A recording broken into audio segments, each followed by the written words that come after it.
Hi friends, வணக்கம். Welcome to my channel. நம்ம இன்னைக்கு பாரம்பரிய அரிசியான மாப்பிள சம்பா அரிசியில் செஞ்ச கஞ்சி மிக்ஸ் பற்றி தான் பார்க்க போகிறோம். அந்த காலத்தில் எல்லாம் இந்த மாதிரி பாரம்பரிய அரிசி சாப்பிட்டு வந்ததால தான் நம்ம தாத்தா பாட்டி எல்லாம் 80-90 வயசு வரைக்கும் நல்லா ஜம்முன்னு உடல் ஆரோக்கியத்தோட வாழ்ந்து வந்தாங்க. இந்த அரிசி ஆண்களுக்கு உடல் வலுவையும் ஏராளமான சத்துக்களையும் தருது. இதை தினசரி உணவுல சேர்த்துட்டு வரும்போது நோய் எதிர்ப்பு சக்தி அதிகமாகி காய்ச்சல் தலைவலி வந்தா கூட அதிகமா பாதிக்காம 1-2 நாட்கள்லயே சரியாயிரும்.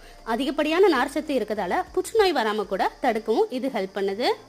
வாரத்துல 3 நாள் இந்த கஞ்சியை சாப்பிட்டு வரும்போது உடல் நல்லா சுறுசுறுப்பாகவும் நல்லா ஹெல்த்தியாகவும் நம்மளுக்கு இருக்கும். இந்த மாப்பிள்ளை சம்பா அரிசி கஞ்சி மிக்ஸ்ல மிளகு, முளைக்கட்டின கொள்ளு, கடலைப்பருப்பு, சுக்கு, சீரகம் எல்லாம் நம்ம வறுத்து பொடி பண்ணி நம்ம இந்த கஞ்சி மிக்ஸ் ரெடி பண்ணி சேல்ஸ் பண்ணிக்கிட்டு இருக்கோம். இந்த கஞ்சி மிக்ஸ் உங்களுக்கு வேணும்னா ஸ்க்ரீன்ல தெரியிற வாட்ஸ்அப் நம்பருக்கு எனக்கு வாட்ஸ்அப் பண்ணுங்க. பாய்.